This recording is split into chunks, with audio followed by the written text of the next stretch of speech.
14 points in OT right there. Okay. Hey, guess what Saturday is? The third Saturday. 3. It's the third Saturday in October, which means the Tennessee Volunteers are headed down to Tuscaloosa to take on the Tide Boys. It's a night game out there in Bryant-Denny Stadium. Keys to the matchup, I got a lot of them. Tennessee, it's that man-to-man defense, right? It's not only about the dudes from Alabama, and they got a lot of them. They got great weapons. I would argue they have the best wide receiver core right now in the SEC. All right, they're playing great ball. Quarterback's playing great ball. So the idea of playing man-to-man against those guys right now is dangerous alone. But the idea that you're going to play man-to-man against all them bunches that they throw in that offense, it's almost impossible. Like when we watched them at Washington, we talked about how it's impossible to play man-to-man against this football team.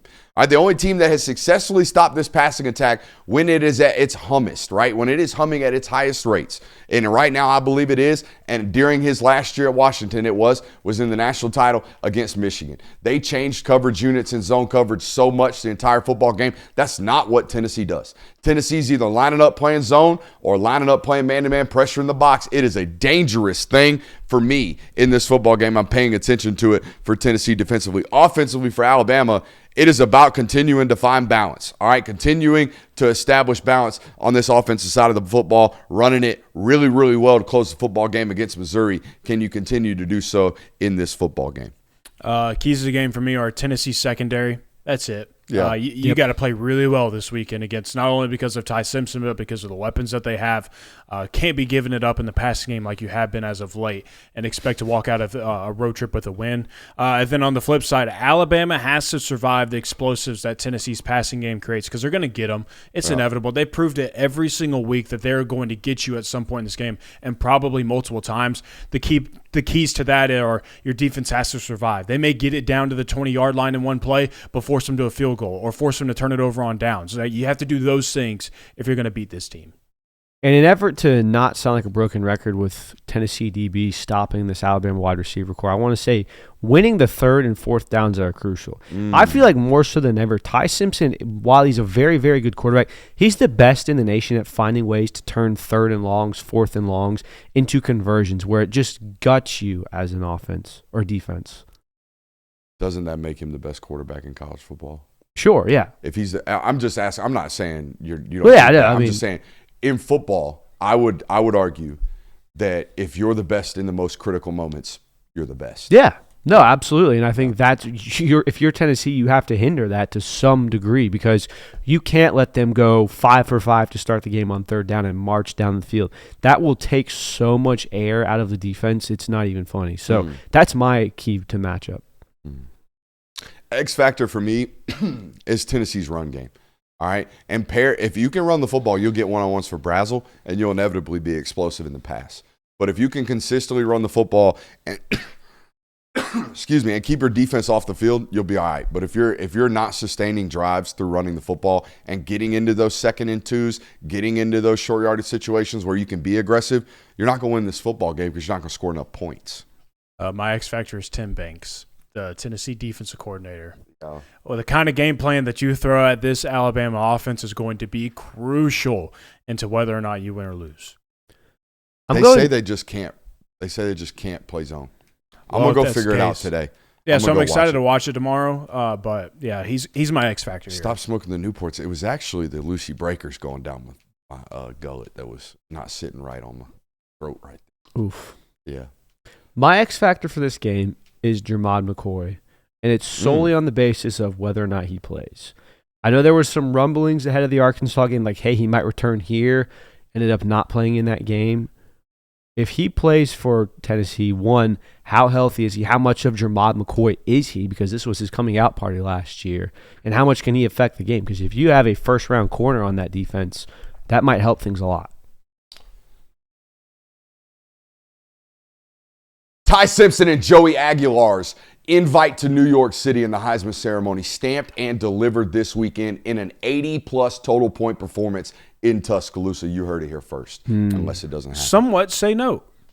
Both quarterbacks combined for over 700 yards of passing in this game. You heard it here first, unless it doesn't happen. Wow. Here's mine. Joey Aguilar will outgain Ty Simpson through the air, but it will be in a losing effort because he will have 2 or more turnovers. Heard it here first, unless it doesn't happen. I think Alabama wins because I think they have the more trustworthy defense in this matchup. Give me Alabama. Let's call it 38-34.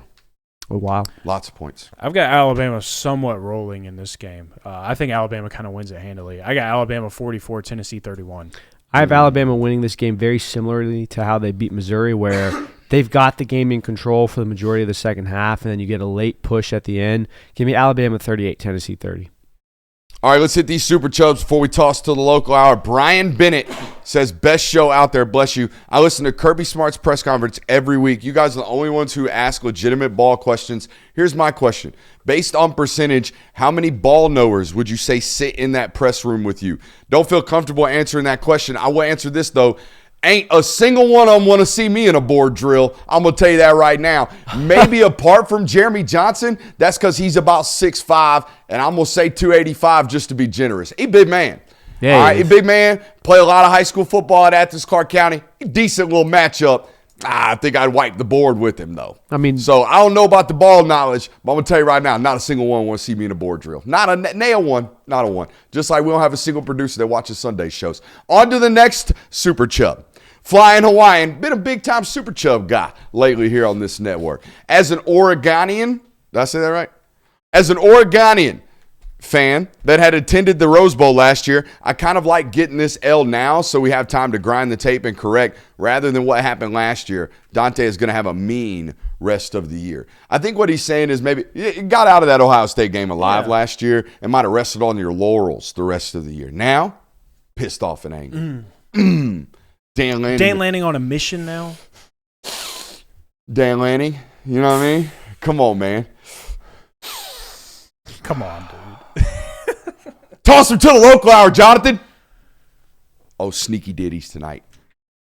Hey, we'll take a quick minute to give a shout out to our friends over at Sleeper. What a great time to be here on this network this year, but also a great time to be with our friends over at Sleeper. Go over to Sleeper today, the number one place for daily fantasy and prop plays. Sleeper Picks is a real money product that connects friends over picks. Choose 2 to 8 of your favorite players from pregame, live, or even across different sports. Pick more than or less than the predicted stats. It's that simple. On Sleeper, you can get up to 100x payouts. Share with your friends and get rewarded today. Use promo code Brooks, as you see on the screen, on Sleeper and get 100% deposit match up to $100. Again, that's sleeper.com/promo/Brooks. Terms and conditions apply. Boys, as you know, we're about 28 minutes at the time of this ad read from the kickoff of NFL Sunday. So go ahead, run over to Sleeper right now. I'll give you permission to leave the stream actively. Go over to Sleeper, get a play in right quick, and get paid. We appreciate those folks over there at Sleeper. Again, that's promo code Brooks over there on Sleeper.